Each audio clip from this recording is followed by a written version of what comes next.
call to order the Ford County Commission meeting for April 7th, 2025. Our meeting number will be 2025-09. We have Aurelia here to pray for us. What church are you from, Aurelia? Spanish Assembly of God. Spanish Assembly of God. Thank you for being here. If you'll lead us in prayer. In Jeremiah 29:7, seek the peace and prosperity.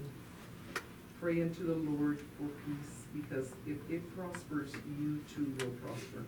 Dear Heavenly Father, asking that you guide and give wisdom. May your spirit of unity and understanding guide them, and that it may be a time of progress and positive change.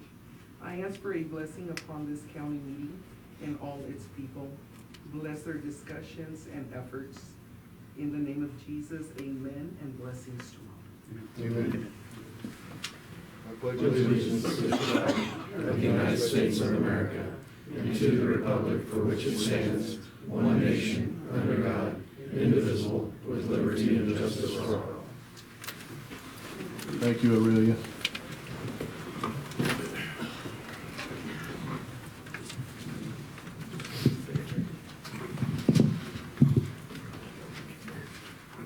Okay.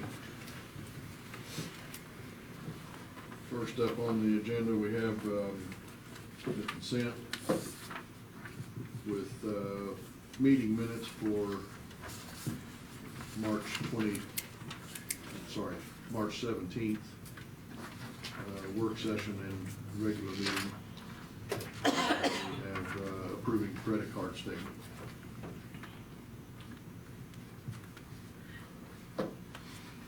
Mr. Chairman, I'd make a motion to approve the consent agenda. Second. With a motion and a second, any further discussion? All those in favor? Aye. All right, next we have approval of claims for payment. Our claims for payment today is in the amount of $838,961.38. Make a motion to approve the claims for payment as presented.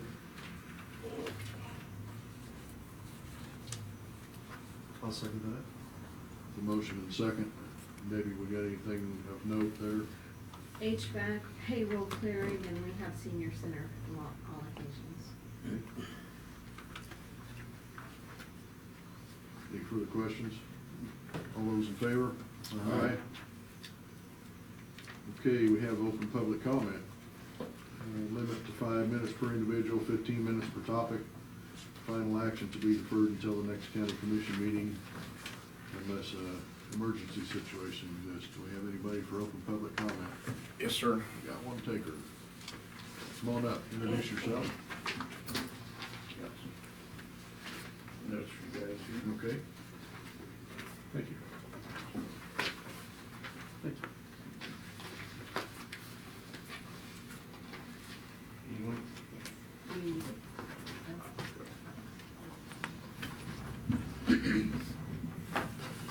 I'm Troy Robertson. I'm with the Growers Garden Improvement District. If you're not familiar where that's at, we're south of the river, straight south of Fort Dodge. The Improvement District has been out there. We serve 150 houses with a sewer system. Did you say Robertson or? Robertson, yes. The existing sewer system was put in the late 70s with an EPA grant. That system is now 50 years old, and we're getting to the point where we're having problems maintaining it because parts are obsolete and it's just getting really difficult. We're actively searching for grants. But I wanted to let you guys know that we were looking for grants, and we may need some administrative assistance in getting grants, just because we're a government entity also out there. And we put together some talking points for you guys on what all we're doing. But most of the grants we've looked at have to do with, you have to do some other improvements before we can do what we're actually needing improvements on. And some of that we may need some assistance with, because that'll have to do with raising our manholes, and those are in the county's ditches and roadways. And of course, we don't have any asphalt equipment or anything, or jackhammers or anything to access those manholes. They've been covered over the years. And we've only got a rough idea where they're at. So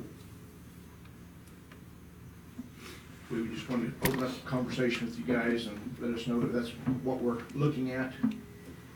We may need some assistance. Like I said, most of it's gonna be minor. Maybe some traffic control and stuff like that, but we sure would like to talk to you guys about it a little bit more. Yeah. So Troy, you fall under District 1, is that right?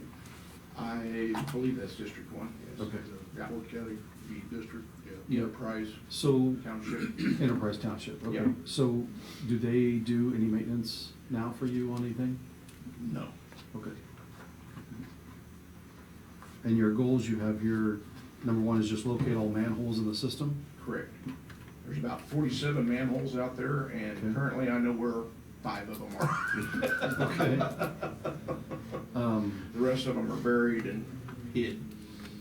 Tell me about which roads are yours, like East Main Road? East Main Road, West Main Road, River Road, Plum Road, Middle? Pine Road, Middle Road. I think that's all. Do you cross the street of Lariette? We have a water line and a force main that crosses Lariette to go to the ponds. Okay. But Hacienda and Southwind Lane are not? No, they are not in our improvement district. Okay. Do you guys currently bring in income for this? Do you charge? Yes, we charge. We've had to raise our rates a couple of times in the last couple of years, trying to cover our maintenance costs. But we've tried to keep the costs down just because we can't afford a new system out there. So that's why we're actively looking for grants. Because a new system is gonna run anywhere from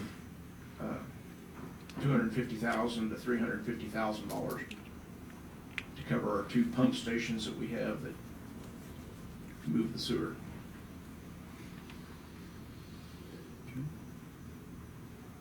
And when was the last time one of those pump stations was fully redone? They haven't been since they were put in.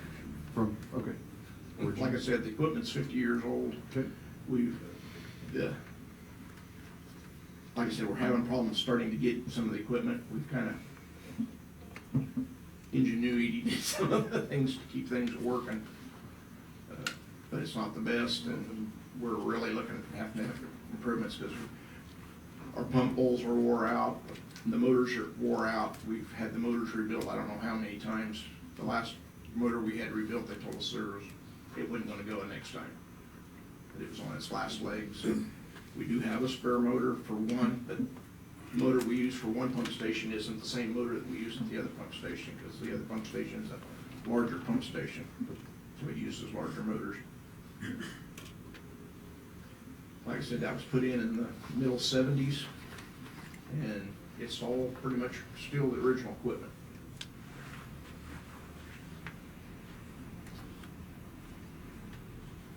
We've been trying to keep our population out there educated on what can go. We've been having a lot of problems with the white shop towels and blue shop towels going down and plugging up the pumps. And it's because they weren't designed for that 50 years ago.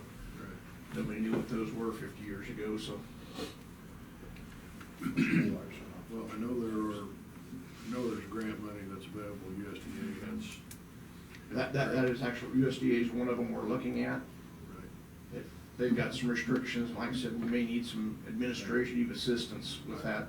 I'll tell you right now, Troy, that I've been through the grant application with USDA, and it is extensive. Yes, it is. It is a lot of work to get through the USDA grant Yes. application process. So be prepared for that. Yes, we've already started it, and we're working through it now. Number two, and, I mean, you feel free to look into this if you'd like to, but I know there is another community in the county that also needs to work on their wastewater Yes. system as well.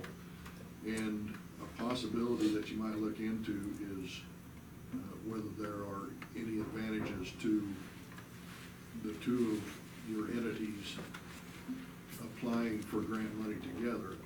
A lot of times, those grants, like the community type of benefit, where it's not just a single project, but they seem to get more bang for their Yes, buck yes.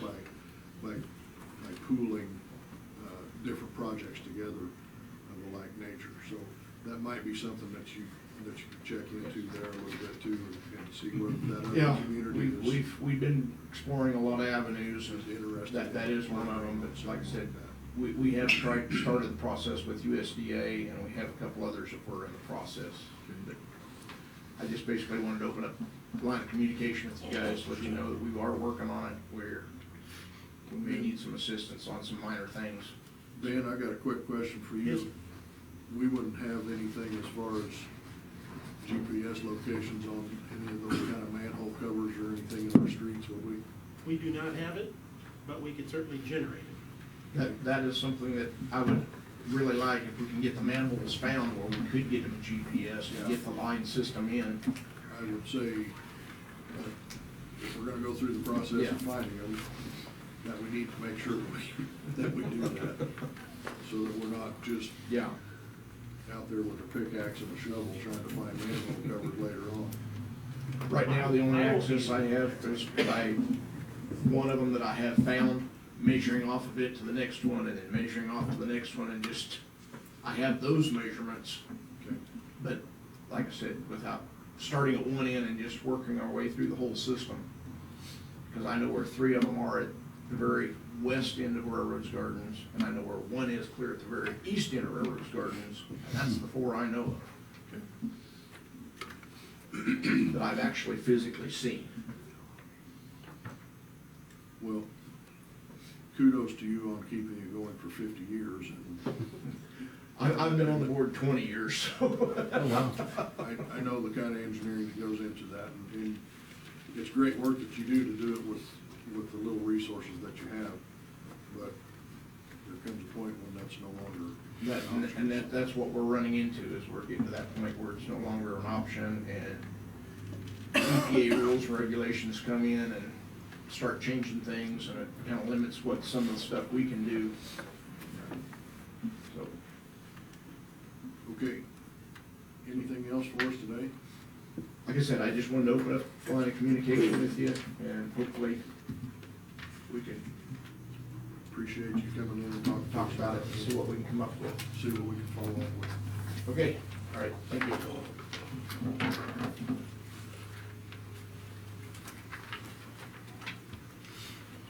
Okay, do we have anybody else for open public comment?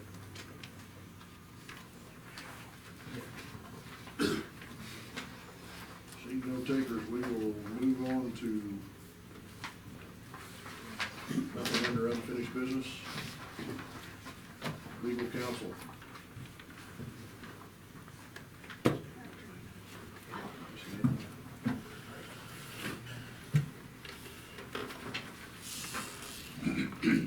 Before, the commission today is a cost share agreement between KDOT and the county, looking into the project to connect the four-lane highway from, Comanche and, from Comanche to, US 50. We did go ahead and take a look at this contract. I just wanted to draw the commissioner's attention that there is an indemnity clause that in a perfect world, we wouldn't have that in there where we're indemnifying the state on the project, but they won't take that out. I know by we, I do mean Glenn, has tried to get that out in the past, but apart from that, are comfortable with the contract, and would wanna, recommend proceeding with that. It is for KDOT to share the cost of that project with the county. Can you just explain to us what happens on the north end of that road? Like, are we expanding from 2 to 4 lanes, or are we having any sort of a turnoff? This is on US 50? What were you talking about? Where it The whole- connects? The whole project? Yeah, this is a 4 lane, right? Right, we're take for 2 lane to 4 lane. Yep, Yeah, from Comanche all the way up to 50. 50. That'll And be a then, left turn lane, yes. that's what I was looking Or for. when you're heading north, and then so when you head back, that would be west to the west. Sorry. No, that's right. Sorry, I didn't mean to. I just didn't know if that got worked into the thought. Yeah, it's part of the agreement, it is Yeah. addressed in there, yes. Okay. What exactly are they indemnifying themselves from? So if there's claims that are made, against KDOT for any kind of, anything that is related to the project, in terms of like a lawsuit, county, has to agree that they would indemnify, so pay the costs, of that as we go forward. A lot of times we love it to be a both way, Mhm. but that's, as I've said, not something that's real feasible. No mutual indemnity. It is not mutual. Okay. So we're talking about things like unidentified or misidentified Yeah. underground. Yeah, so mishaps. utilities are in there, if there were an issue with any kind of hazardous waste or utilities, anything that gets in the right of way, where there would become a conflict about anything that gets in the right of ways or working on the project, I mean, any of those things that could come up, the county would have to, pay those costs. And the agreement is specific, those address specifically the utilities and the, hazardous waste, should anything arise, pieces of that. The only exception would be if there was a claim that arose because KDOT was negligent, there is some protection for us in that we don't have to cover them if it's their fault. It's gotta be that they're negligent. I can tell you that locators are wrong from time to time. I got some proof if you'd like to see some. Happens, right? Yeah, and they don't care that they're wrong.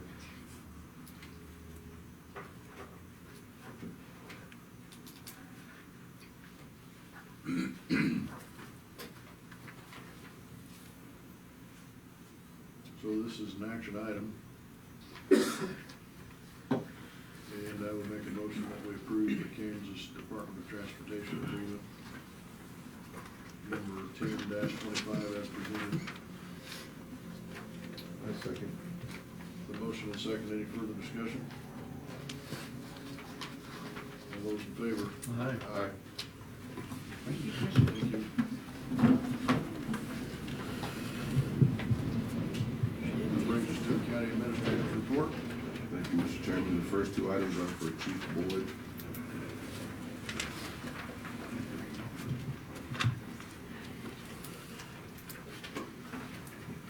Good afternoon, gentlemen. March 24th through the 27th, we took part in a 4-day weapons of mass destruction drill that was held here in Ford County. We did that in conjunction with the U.S. Army North CST team. Ford County Fire is one of 10 regional hazmat teams across the state, and we were invited to participate in this drill. Ourselves, as well as emergency management and communications, took part in this, and I can say that we showed up for the drill. Communications had deployable cameras for us to use. Emergency management was doing the worst part of the job, which was the paperwork side of it. But we did everything from full level A hazmat suits, mitigating a couple different spills, one at the expo center, one at the airport. But in response to that, Ford County was awarded this certificate of appreciation. And I'm gonna take just a minute to read it if you don't mind. Please. But from headquarters, United States Army North, 5th U.S. Army, Fort Sam, Houston, Texas. Certificate of appreciation is awarded to Ford County, Kansas. U.S. Army North Civil Support Training Activities extends its sincere thanks for your invaluable partnership during the recent Weapons of Mass Destruction Civil Support Team Training Exercise for the 73rd WMD CST. Your generosity in providing both a realistic training location and dedicated first responders was paramount to the exercise's success. This experience proved invaluable, significantly strengthening the preparedness and coordination of both local first responders and the CST for real-world emergencies. We deeply appreciate your unwavering commitment to the safety and security of both your community and the United States. Signed, David L. Wilcox, Director, Civil Support Training and Activity, U.S. Army Corps. Very nice, Chief. Congratulations to you and your team. Thank you. So this was a great effort with several county entities.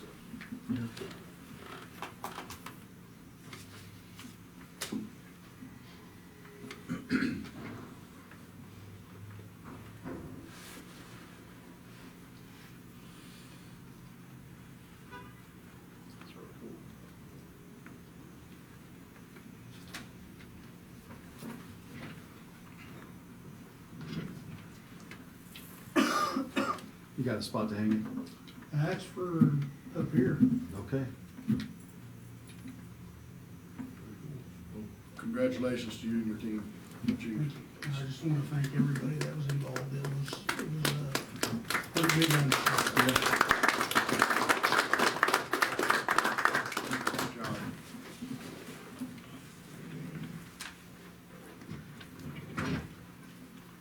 Oh, it's upside down. It's gonna get hung on the wall. Perfect.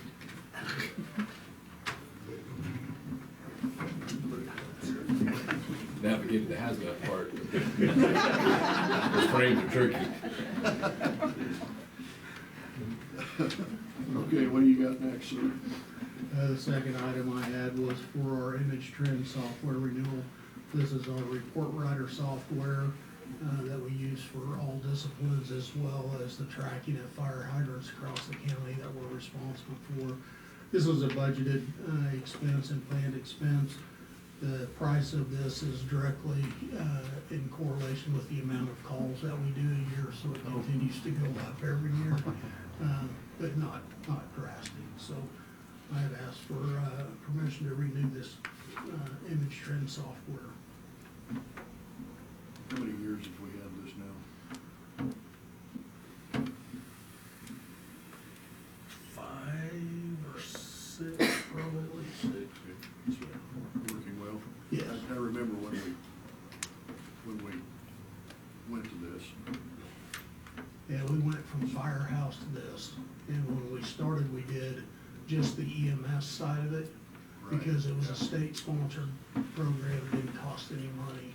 And then Image Trend provided a rescue bridge, so we're able to move all of our fire stuff over.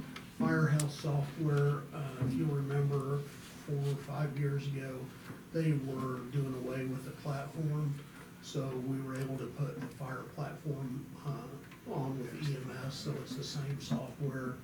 And then we also do a CAD integration to where we can download the call directly from CAD into the report. So all of our times and everything are already pre-stamped by dispatch. Nice. I remember thinking at the time that this really streamlined you guys' process quite a bit It did. by moving to this, right? Yeah, in addition to that, all of our cardiac heart monitors, we can download all the data from every call directly into the report through this software as well. Nice. Okay, I make a motion to approve the payment of the invoice and the renewal of the contract. My second. Both. Motion and second, any further discussion? All those in favor? All right. Aye. Thanks, Chief, good job. Item 3 and 4 are for city dot city dash. Hello. Nice. He brought his own music with him. This is perfect for the walk out of the field, right? Yeah. Good job. Good afternoon, Commissioners. Today I'm requesting your approval of a proposal from Mid-America Sports Construction for the installation of AstroTurf Diamond Series RBI turf for the infield of Cavalier Field, including alternatives at a total cost of $335,575. As you're aware, 2014, the infield of Cavalier Field was converted from dirt to turf to enhance the playability and extend the baseball season in Dodge City. This allowed the Dodge City Community College baseball team, the Dodge City A's, the city tournaments, and our local teams to practice and compete at an unprecedented level. This field receives heavy use from February through October each year, requiring a durable, capable turf. And by the end of July 2025, this turf will have completed 11 full seasons at Cavalier. In February 2025, a request for proposal was issued to solicit bids to replace the infield turf. Given the field's high usage, the specifications called for turf which had increased pile height, pile weight, fiber count, as well as designated turf heights for the brown and green areas to closely replicate a traditional field. 5 companies responded to the RFP, submitting multiple options. Mid-America Sports Construction's RBI turf system was selected as the best fit for Cavalier Field. This system includes a nylon thatch root zone at the base of the turf blades in the high-use dirt areas, and it can provide the longevity and consistent playability that we need for the field. The RBI turf is used at multiple Division I college baseball fields and has proven its durability in accommodating adult athletes and their impact on the playing surface. This project includes an 8-year warranty. The Mid-America Sports Construction will handle all labor and equipment for the removal and installation process. The returfing would be scheduled to begin in early to mid-August and is expected to take 3 to 4 weeks to complete as approved. This project has been reviewed and recommended by the Parks and Recreation Advisory Board on March 25th, the Community Facilities Advisory Board on March 26th, and the City of Dodge City Commission voted 5-0 in favor of this request on March 31st. This project is budgeted through the Capital Improvement Program, with the city allocating $400,000 for the turf replacement. Additionally, the Dodge City Community College will contribute $150,000 to the project in lieu of annual payments for their field usage. And so we have talked with them about this. You do have a letter in there that you can review of intent from them stating they plan to pay this over 3 different years, 25, 26, and 27, to make those, and then that would cover all of their field usage for the life of this turf. The legal staff would review all contracts, agreements, and notices before any binding agreement is finalized, and a memorandum of understanding outlining the Dodge City Community College's funding contribution would be created and executed once this project receives approval. I believe you have the submittals, bid tabulation, scoring sheet that we use to separate these different bids out, as well as the Cavalier infield layout with you, and we have to answer any questions. Who did it back in 14? Mid-America Sports Construction, same company. Yep.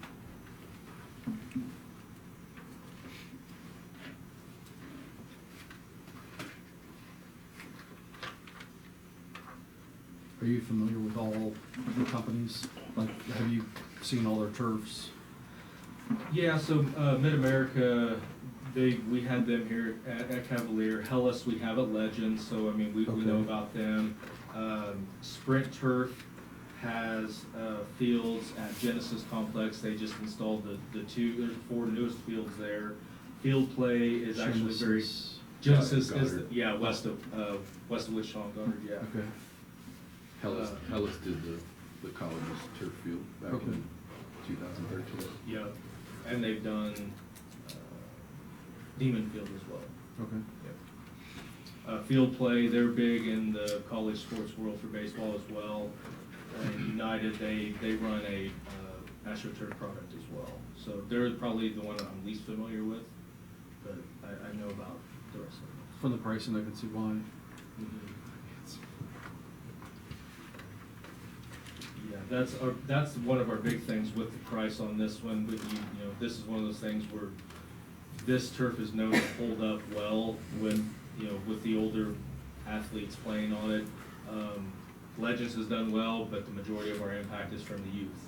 We need to make sure we have something here that can stand up to those full-grown adults that are playing on it. We did redo, so right now we have a 52 ounce product on that field. We're looking at going 60 ounce on the infield, but in the batter's circle and pitching mound, we want to go to a 90 ounce, just to have that increased weight to be able to withstand that. So that's what the 60/90 spec means? Correct. Okay. Yes. Okay. So Field Play, who really was incredibly low, they had a super low spec, that, of the 42/39. If you're trying to get to 90 and you're only at 39, it's a big difference. Correct, yes, and that's less of a weight Right. than what, you know, what we even have on there right now, so.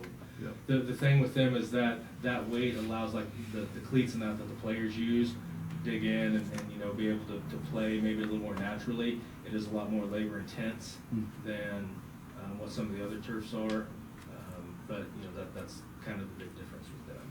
Okay. So, Daniel, I was at the CFAB meeting and I don't recall, I don't know why I didn't, but I don't recall seeing this before, but, so the amount of the project is $335,000, that's that, okay. And we have city allocating $400,000 and the community college allocating $150,000, my math ain't math. So we had allocated enough to be able to cover the project because we didn't know which direction the college was gonna wanna go. You know, if they wanted to make yearly payments to us for, you know, being able to utilize the field. When we discussed this with them, they would like to just make one big payment to us, or in this case, 3 payments now over 3 years to be able to cover that cost. We agreed upon $150,000, which everybody was happy with that number. It's a little less than half the cost.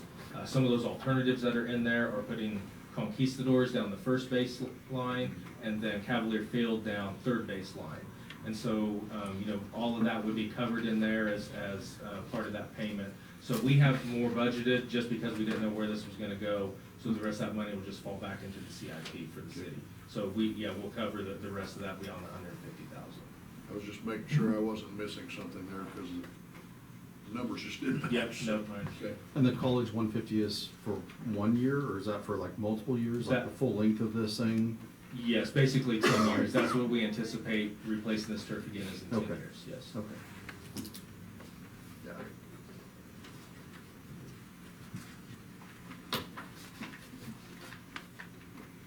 Mr. Chairman, I'd make a motion to approve Cavalier infield returf project as presented.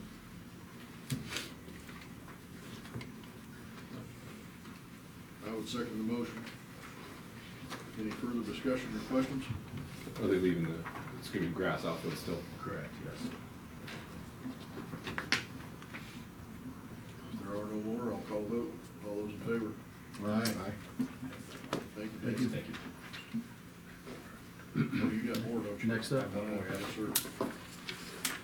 Commissioners, I'm requesting your approval for a quote from Barco Products for $26,294.90. Picnic tables, bench seats, and trash receptacles, as well as approving a quote from Belson Outdoors for $7,659.77 for handicap accessible picnic tables and flower planters for the Legends Complex.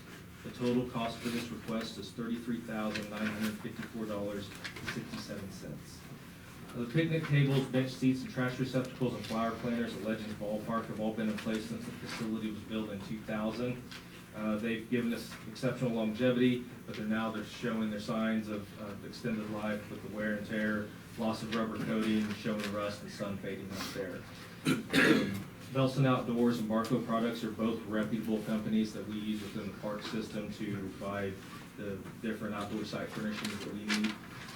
To meet Legends Ballpark needs, we would need to be looking at 8 standard picnic tables, two handicap accessible picnic tables, 6 8-foot bench seats, 15 trash receptacles, and 5 flower planters.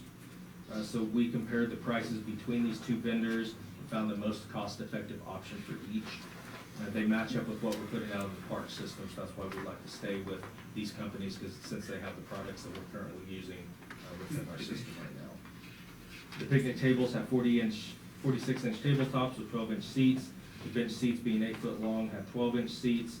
32-gallon trash cans with 14-inch lids. Flower planters measure 36 inches in height by 36 inches in width, and the picnic tables and bench seats all come with 20-year warranties.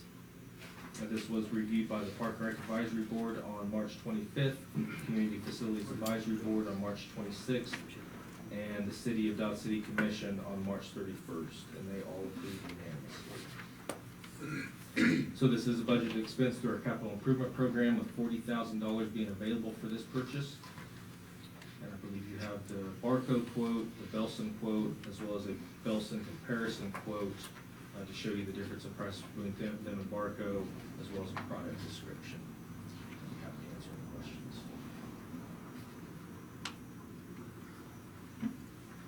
I'll make a motion to approve Legends Ballpark amenities as presented.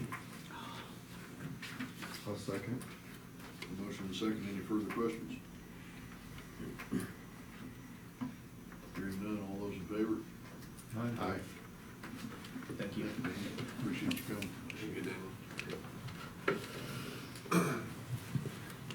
Next item is for Fort County Engineer John Hodge.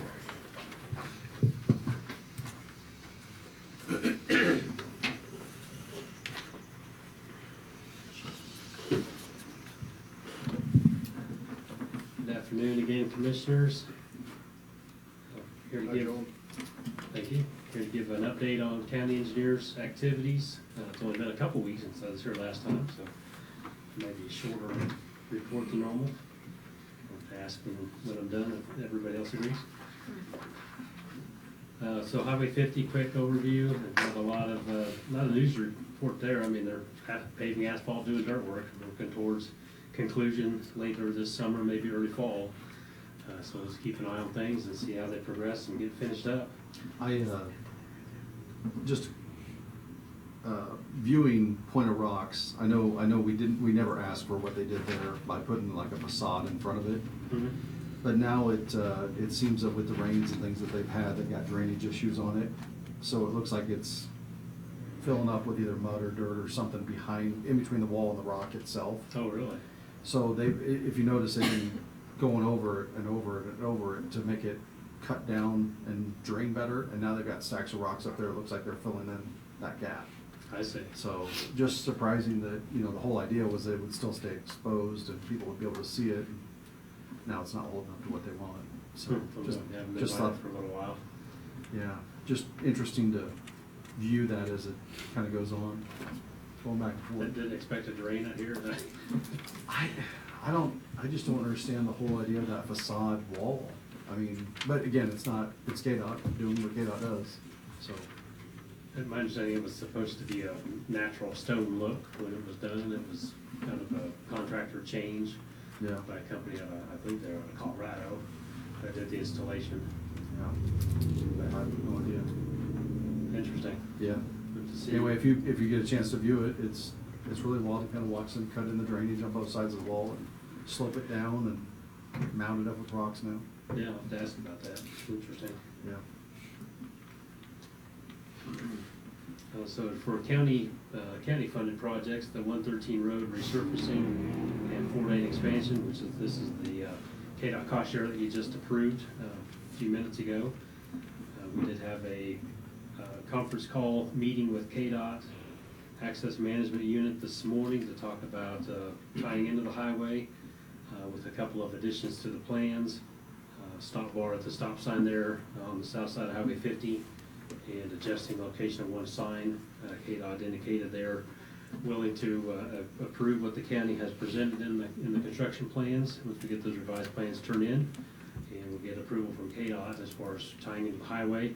And we should be able to button up the plans here in the near future and talk about setting up a date for accepting bids and advertising the project for bids.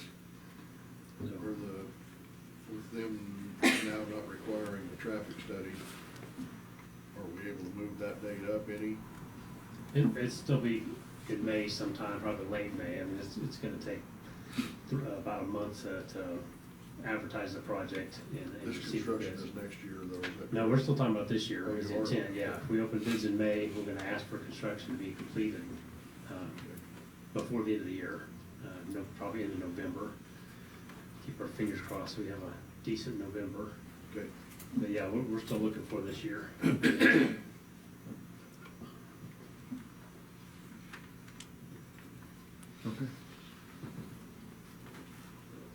Had one just minor update on the Pioneer Creek Wind Farm. This is a wind farm that's still in the development stages by Next Era Energy. The only update is they advise that they are signing a new project manager for this project.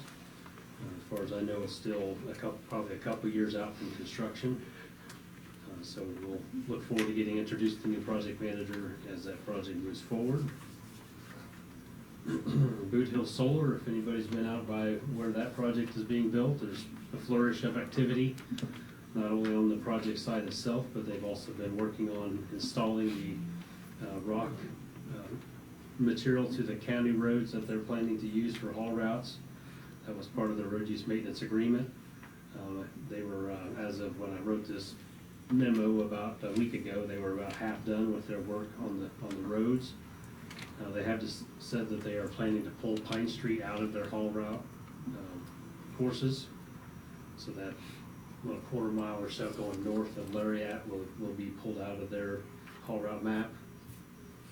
That way they will avoid having to, there's a timber structure right on the north side of Lariat that was probably gonna have to be replaced, because it's just not very sturdy, so they'll avoid having to do anything with that structure. There's a metal pipe culvert under 112 Road, just north of Primrose, which has got a hole in it, and it's starting to collapse from the loaded trucks going over it, starting to crush in. The developer was planning to replace it Saturday. They kept getting delayed from their supplier on the pipe, and we haven't been out there to see if that got completed yet or not, but it should have been done Saturday. Once the aggregate is put down on the gravel roads, then Kirk and Michael will go out and complete the documentation of condition. We should be wrapping up here in the next couple of weeks.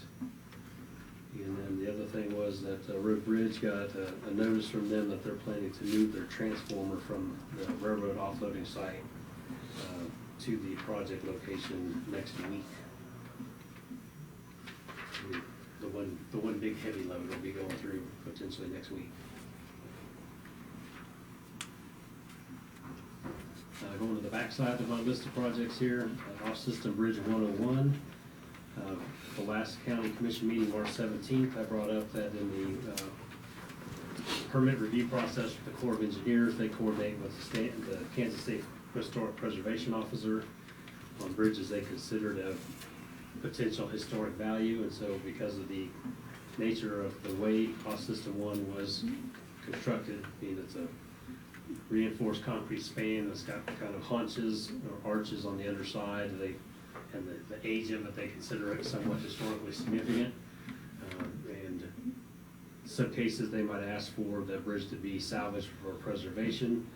However, they offered or dangled a carrot out there that if the county were willing to list the Pratt Truss Bridge on Valley Road on the National Register, then they would allow the demolition of Bridge 101.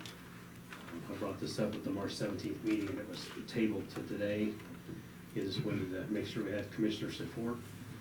They assured us that that would not require any money to be spent on the Valley Road Truss Bridge, and not required to be repaired or opened. It's just putting it on the register, and that's it.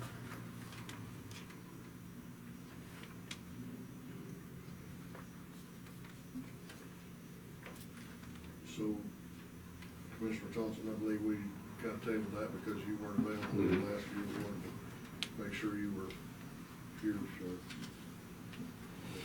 have any discussion in that conversation, so. And maybe I should say as well, it's not an unusual thing for them to kind of, if historically significant structures propose to be replaced, if there's another one that can be registered, that happens the state historic office requests that type of swap pretty commonly, so it's not an extraordinary request from that standpoint. So to walk through that thought again, Bridge 101, we would get 600,000 from KDOT. That's already been awarded, actually. Okay. Yeah. This is just about getting permission from the Corps of Engineers because it crosses what's considered a navigable waterway. Mm-hmm. And as part of their permit review process, they coordinate with the State Historic Preservation Office in Kansas. Okay. And they view the structure because of, I wouldn't even say architecture, because there's no plans on it to show it was designed necessarily that way. It's just built in an unusual manner. They feel like it's got some historical significance. But in order to let it go, let the demolition of it go through, they offered to, if the county would register that, the truss bridge on Valley Road. It's kind of a swap out, so to speak. And that's the one that's out of service? Correct, it is currently, it's been closed for, I think, 8+ years now. And by registering it, 13. it can't ever basically be touched, right? Well, it can't be demolished, I mean, Right. it could be fixed, obviously, if the county at some point wanted to do so, but it doesn't, it's not gonna require it to be put into service again. It's just putting it in place and protecting it from intentional demolition. I don't have a problem with giving it that designation, as long as we preserve the opportunity to build an alternate structure parallel to it, Right. adjacent to it. And I don't know if At some Commissioner time in the Thomas is future, if we need to. so. privy to all that history, but the county actually had applied for and gotten awarded federal aid from KDOT to, the intent at the time was to replace that truss bridge, but again, because it's historical in nature, it's the only truss in Ford County, they said we would, the regulatory agency said they would approve building a new bridge off to the side, and actually plans were developed probably to 90% completion, and unfortunately, We the county was didn't have unable the to, right of way. yeah, was unable to come to an agreement with the right of way, Yeah. to build a bridge off the side, so the project basically died at that point. The unique thing is utilities go up and down that road. Like you've got telephone poles up and down it, you've got an oil battery that's on the east side of that road that holds oil, so I mean, the road was used up to that point. Yeah. Pretty well. And so, correct, Commissioner Tassett, that would not preclude building a bridge off to the side.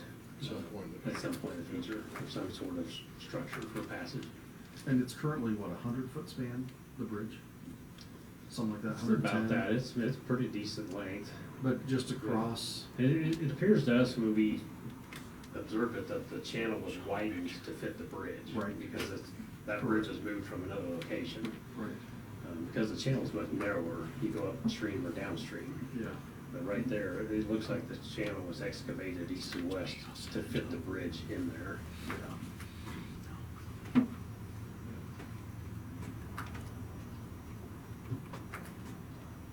So the question I'm asking, with the commissioner's support, going forward with the registration, to basically clear the Corps of Engineers permitting on the other off-system 101 bridge. So I would make a motion that we authorize the listing of that bridge on the National Historic Site.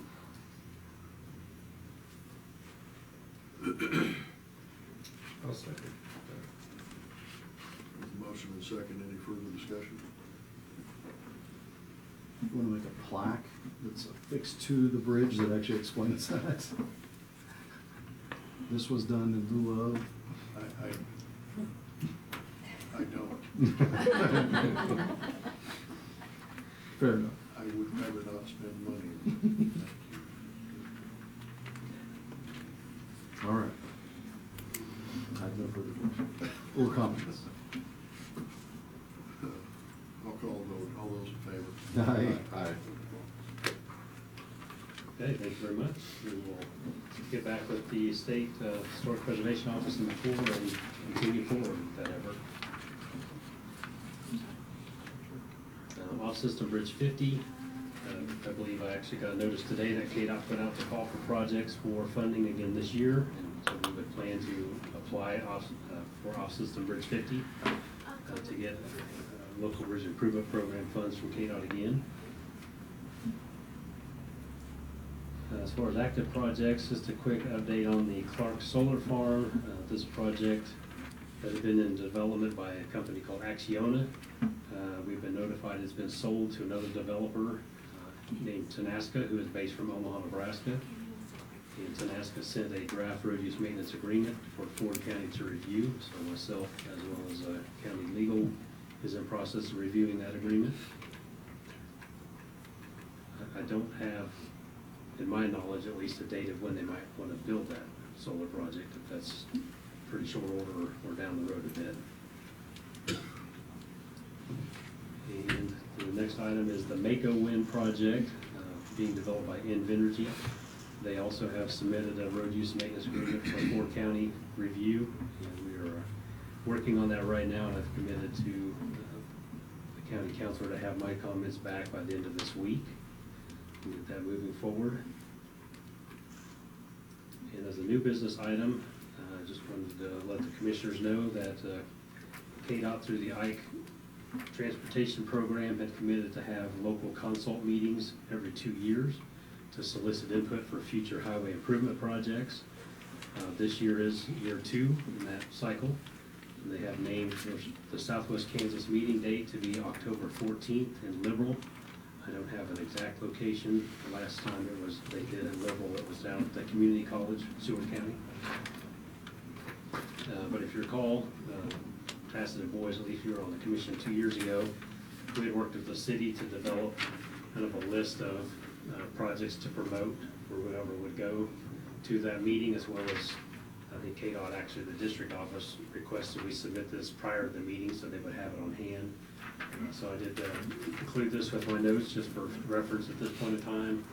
I did talk with the city engineering staff this morning as well, and they were interested in this type of coordinated effort again this year.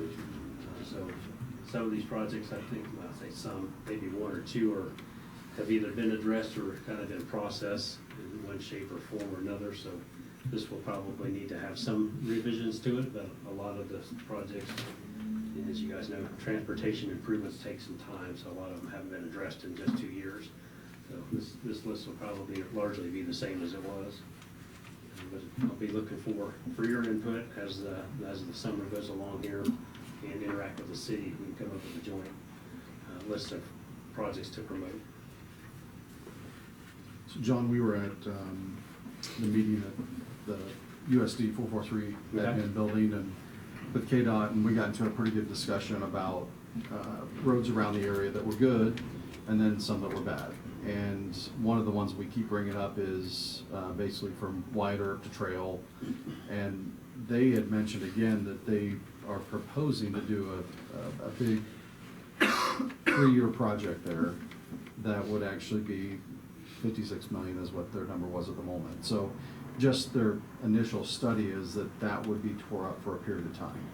And I was encouraging them to go further down the road and come across from Wyatt Earp to Trail, one way or the other, but I mean, just kind of talking about some open field areas so that they can actually make something before they tear up the other. Right. And that way it doesn't stop the flow. And I even encourage them to look farther out at like the Fort Dodge area and just kind of look at those channels. But that might be something that we just have a discussion with them about, and maybe put that into the notes that if you're going to do this step, just realize that what that does for our community. I mean, it really will cause congestion and heartache for a long time. Once it's done, it'll be beautiful, but in the meantime, it won't be. Yeah, if that corridor's closed for years, 1, 2, 3 years, whatever it may be, that would be, because, yeah, as you noted, there's limited crossings between Wyatt Earp and Trail. It would cause a lot of issues of traffic flow.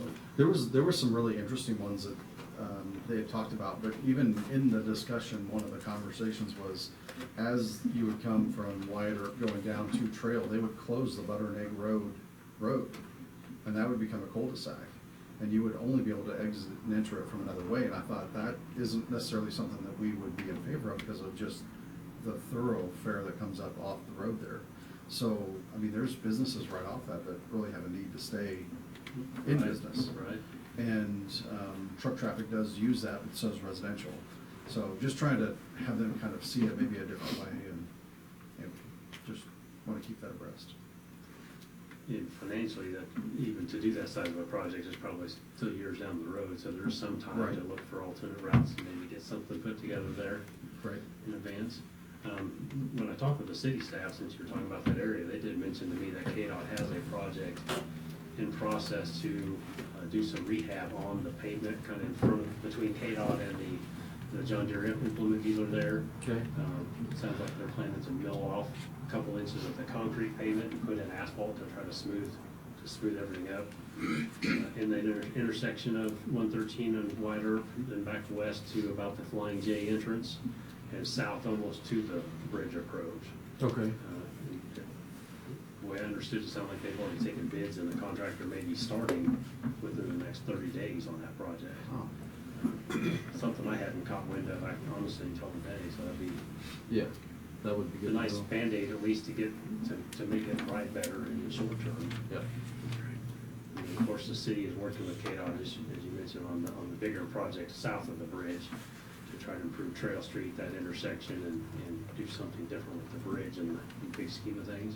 Mm-hmm. At $56 million, it's a pretty large chunk of change. Yeah, I mean, they were talking about how as you come into like Finney County and pull up in a garden, how it's just as an overpass of a bridge. Mhm. That's basically what they were discussing. Just having angles coming off of it, so. Yeah, that'd be wonderful. Okay. So that's the conclusion of my report today, gentlemen. Is there any questions or other comments? I'd like to go back, one of them that wasn't highlighted there, but we did discuss during the work session, John, was the off-system bridge 31. And I guess I'd like to have a little bit of a feeling from the other commissioners about how you felt about starting to move this project, develop this project, I should say. It's a long process. It is. And even when you go just start that work, it's quite a few years out to probably bring the project like that to fruition, but It could be, but the plans are pretty well developed. The alignment profile of the offset roadway to improve those curves, okay. and to construct a new wider bridge. So really, it's at the point where the next step would be acquiring the needed right-of-way to make that project move forward. Well, as I said during the work session, my thought process is with the improvements that we're doing to 113 road, between Comanche and Highway 50, the improvements that we're doing north of Highway 50 on 113 up to Garnett, and then Garnett over to the Gray County line. We're planning, we're moving towards the future, which is more traffic and probably more heavy traffic. Right. Along that corridor. And one of the biggest reasons for talking about off-system Bridge 31, I think actually the reason that it got brought up to begin with was the need to try and get our oversized loads, like our tractors and our farm implements and things like that, off of Garnett Road, where our sight lines are bad. We got the hilly terrain right through there. It's a safety issue. It's pretty heavily trafficked area during certain times of the day, but we're getting to the point now where we just have truck traffic there at all times of the day. Yeah. So,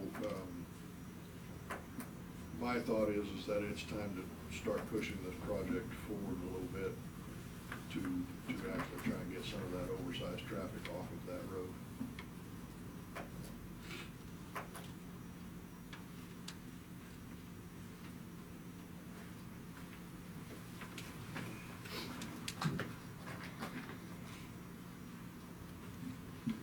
Yeah, so if the commission board approve, or supports that, we could move forward with, starting that right-of-way acquisition process.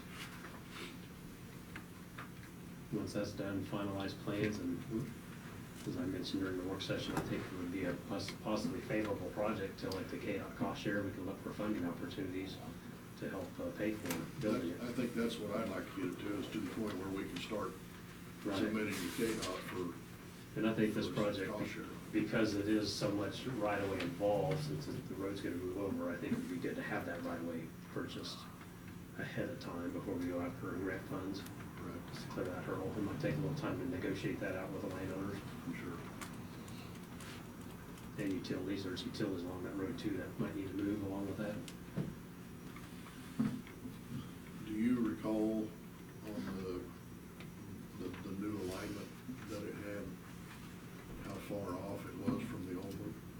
I don't remember exactly, but it was probably 200 feet to the east. Oh, wow. There's a little ways over there. Because essentially right now the road is about a 20 mile per hour curves and we designed it for 55. So is it something that, once we had it built, we would even have to demolish the other one, or? You wouldn't have to necessarily. It could be left in place for use by the landowner, and that would be something the county would need to think about as well. With if we move the road over 200 feet or whatever it's going to be, and we have a new corridor right away here, we have the old right of way here. The county would be looking to give or sell back the old right of way to the landowners.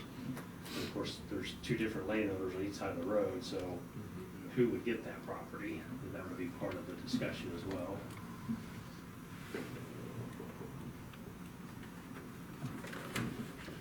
Yeah.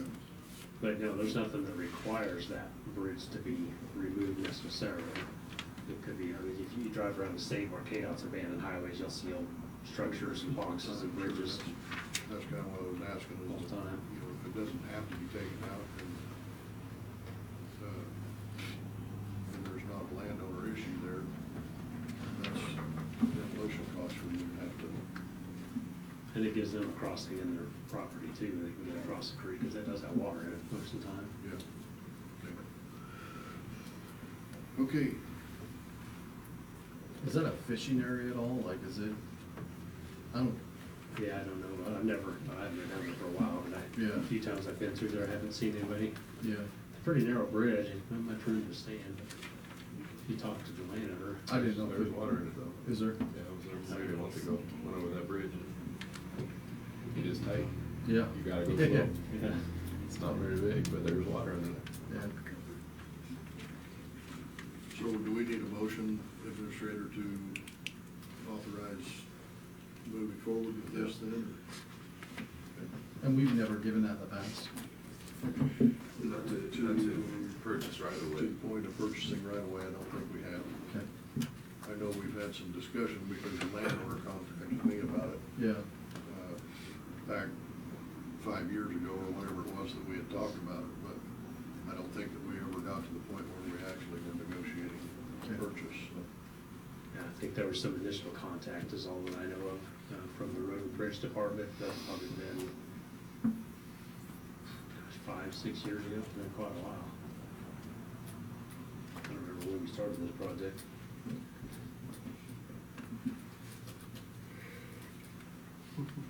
Commissioners, do you have any other thoughts on this?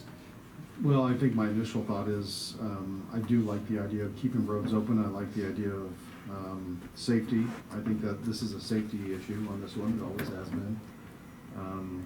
And I think, if I remember right, when Commissioner Snook was here, he actually had made a comment about somebody driving down the road, teenager, and there was some implement trying to go one direction or the other, and it was just kind of a big situation at one time, and I just remember him saying that at one point, but, I don't recall the whole conversation, but I just was thinking that you wanna avoid as much of that as you can, especially when that one has blind spots and curves, tight curves.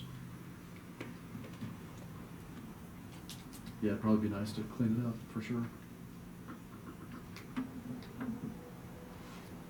Well, I would make a motion that we authorize administration, and, John, if you're involved in that too, or I'll be involved in some way, shape, or form, yeah.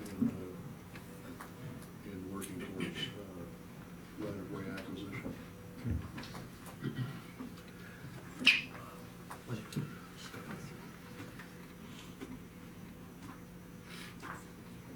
And that's off-system, Off-system bridge 31, okay, which is on 114 road to the north of Garnett.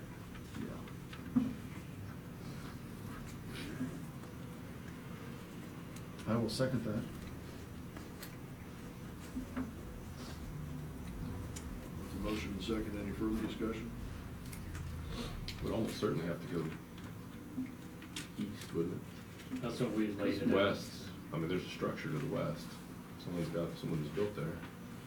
Is there? Yeah. I haven't been up there for a couple Well, of years. right where, on the corner of Garnet and 114, I think. Oh, yeah. But yeah, we plan to move the road to the east. Right. And I think that's the high ground. I think if you go west, it gets low pretty quick. It does, yeah. I would have to go back there and look. Yeah. I don't need. East It's been so long is, since I've been up there. east is the high side, west, it's level, but it falls off when you get towards that bridge. I think the east stays high and the west drops off pretty hard, but, I mean, not that that can't be overcome, but. If I remember right, I think the power lines are on the west side as well, so we would be on the east, but we'd be avoiding impacting power lines, Utilities. at least that one.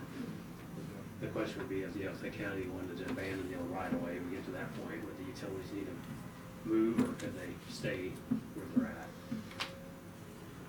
Those are questions we can, Yeah, that would be part of the those are bridges negotiation. we can cross later. That's right. I like that. Any further discussion? All those in favor? Aye. Okay, thank you very much. Thank you, John. Thank you, gentlemen.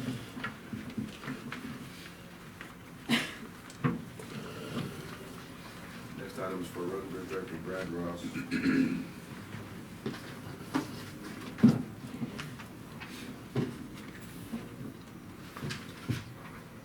Hi, Brad. Hello, sir, how are you? Good. I am requesting permission to go out to bid for two new road and bridge pickups. They would be 2024 new two-wheel drive half-tons.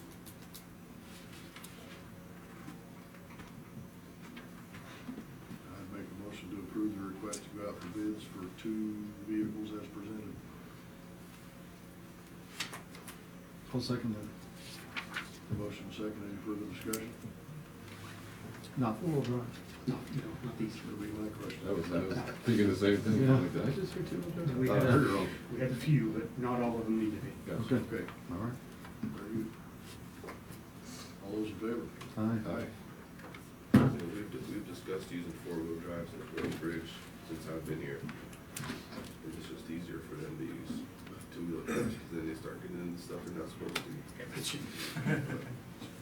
One of the things about four-wheel drives is you find yourself stuck further from help. We have a few that we keep around because we do need them, but on a day-to-day basis, and it's not needed. Thank you. Next item is for Emergency Management Director, Chris Gamer.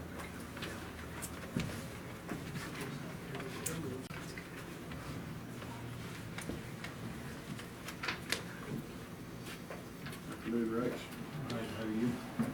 Welcome. Super, thank you. I come for you to request a disaster declaration for the blizzard. They stuck up on it. I'd make a motion to approve and adopt resolution number 2025-08 as presented. I'll second that. Motion second, any further discussion? Is there any financial impact we already see from it, or is there somebody that's, They, I had to work with the hazard mitigation grant funding and everything, so if we have disaster declarations here, it moves us up on the list, and we have several people that are putting in for programs through that, like, Buckland Hospital, the Hilltop Okay. House.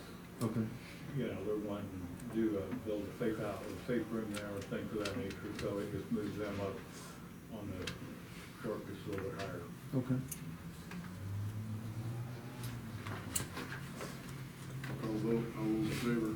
Aye. Aye. Thank you.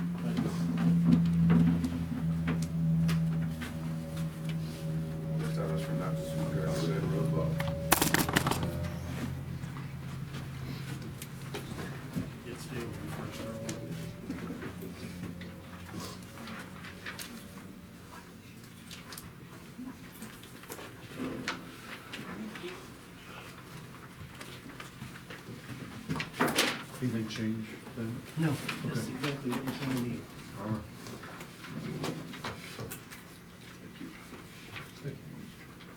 There are, two reports there. Two of my three annual reports. The last two pages are the management plan for 2025, and the first few pages are the eradication progress report for 2024. The Kansas Department of Ag requires me to submit these to say, here's what we did about weeds last year, and here's what I intend to do about weeds next year. It goes through, how much area we covered, how much chemical we applied, how much chemical we sold to the public, and a few other things.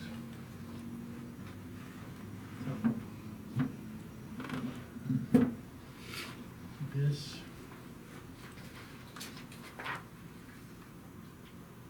eradication report, the culmination of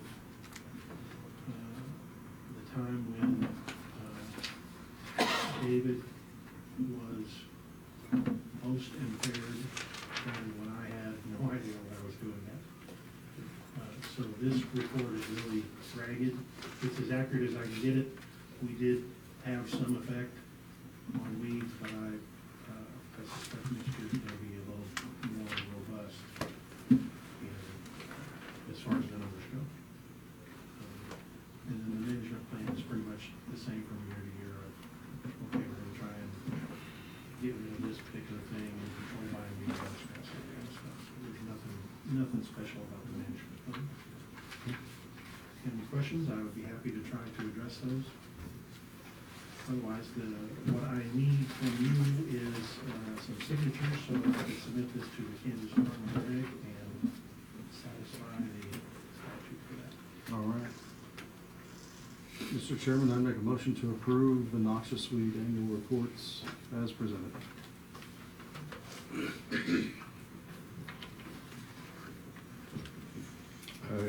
Second? With a motion and a second, any further discussion? All those in favor? Aye. Aye. Thank you, gentlemen. Thank you.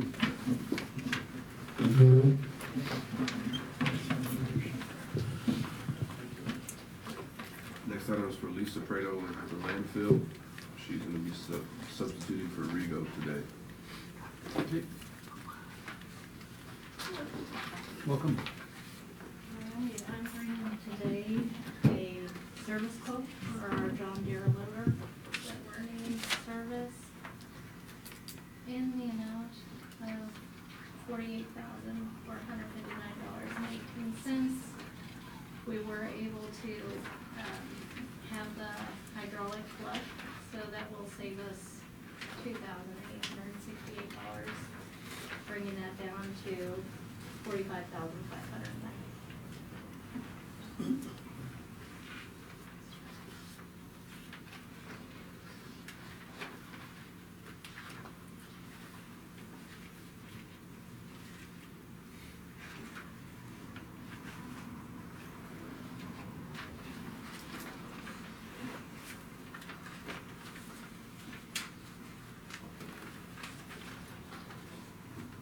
Sorry, you said the adjusted amount was how much? $2,868.27, Leaving it, $45,590.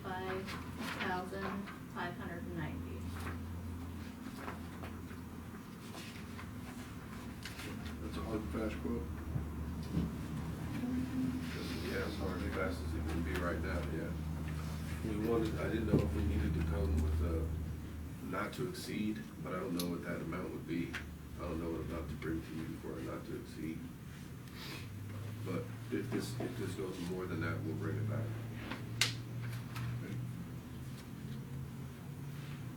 Well, if we can do not to exceed 46,000 right now, and Yeah, that'd go by there. That'd be fine. make a motion to approve the repair as presented up to the amount of 46,000.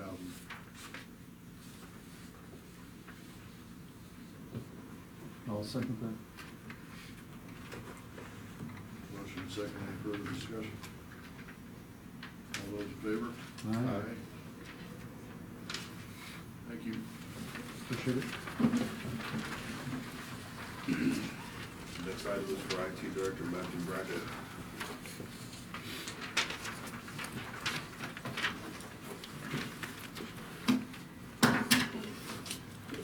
Hello, gentlemen.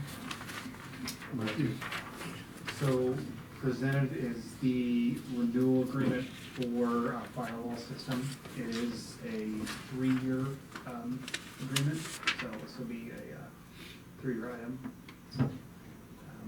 It's for the amount of $20,758 and $99. It just keeps us online. It won't make any, except it's 36-month term, so, yeah, it's budgeted. Okay. I make a motion to approve the renewal as presented. I'll second it. Motion second, any further discussion? All those in favor? Aye. Thank you, gentlemen. Thank you. Have a good vacation. Thanks. The next item is for Health Department Director Angela Sauer.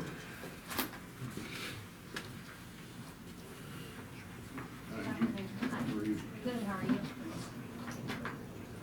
I'm here today to request the purchase of flu vaccine for the 2025-2026 year in the amount not to exceed $30,000. I highly doubt that we will spend that, but I don't know that at this point, so I just would rather be able to have more, because sometimes if we buy more from one manufacturer, then they will give us a better discount on the price, so.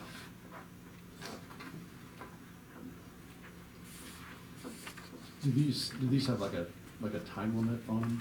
Like how long they? Yes, and they do, and they will, a lot of the manufacturers will take them back after they expire Hmm. and give you your refund price. They give you full price for them, basically.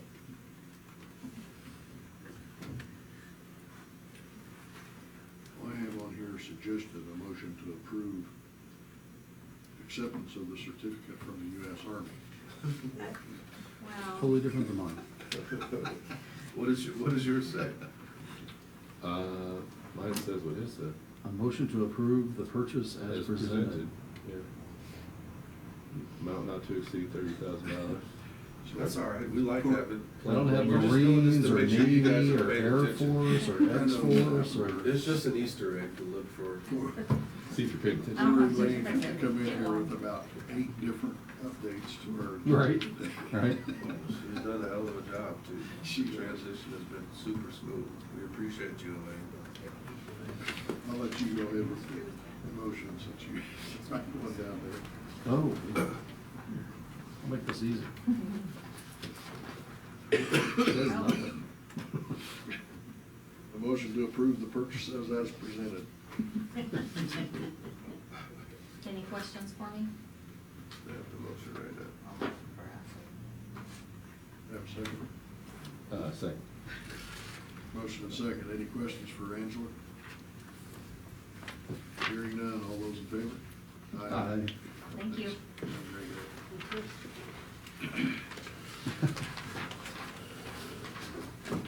The next item is for HR Director Vanessa Avalon Ochoa.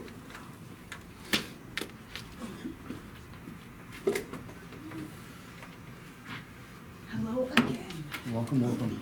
Okay, so I'm just here to get your approval on the cafeteria plan for the upcoming year as presented in the work session. So I'm asking to renew with Blue Cross Blue Shield with the current stop loss deductible of $100,000, to keep employees' contributions the same, to renew the IMA RX program. And then just, because the IRS did, change their annual contribution limits to the flexible, limited, and health savings account to make those changes. But everything else is staying as is.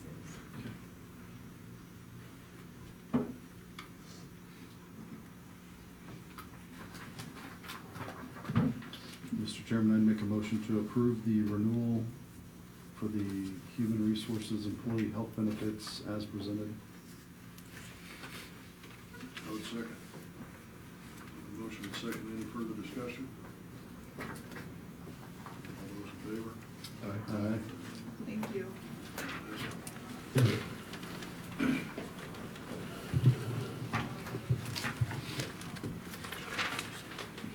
The upcoming meetings, we have the annual Kansas County Commissioners Association Conference. That's in Manhattan, that's April 21st through the 23rd. We have the NACO Annual Conference, that'll be in Philadelphia, July 11th through 14th. And we have the second regular Board of County Commissioners meeting, April 21st. We have an executive session, Mr. Chairman. All right.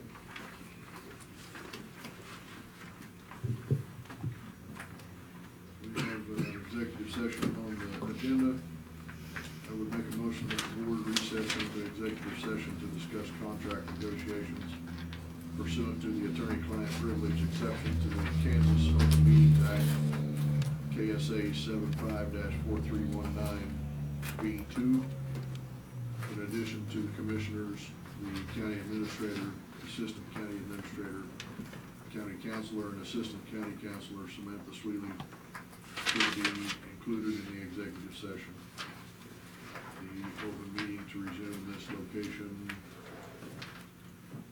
which time We get 15 minutes. we'll resume at this location at 5:15.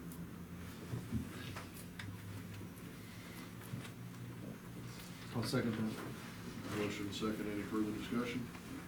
All those in favor? Aye.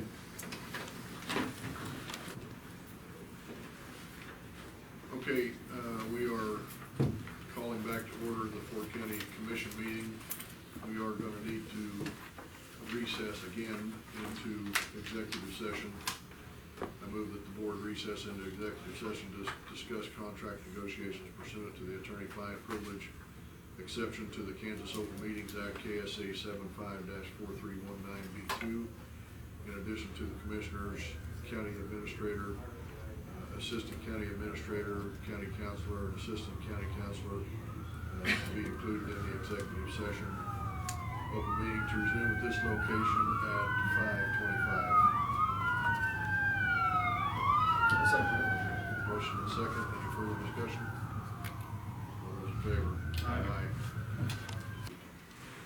All right, we will call the Fort County Commission meeting back to order. We have no action coming out of this executive session. I would make a motion to adjourn this meeting at this time. Second. Motion and second, all those in favor? Aye. Thank you very much.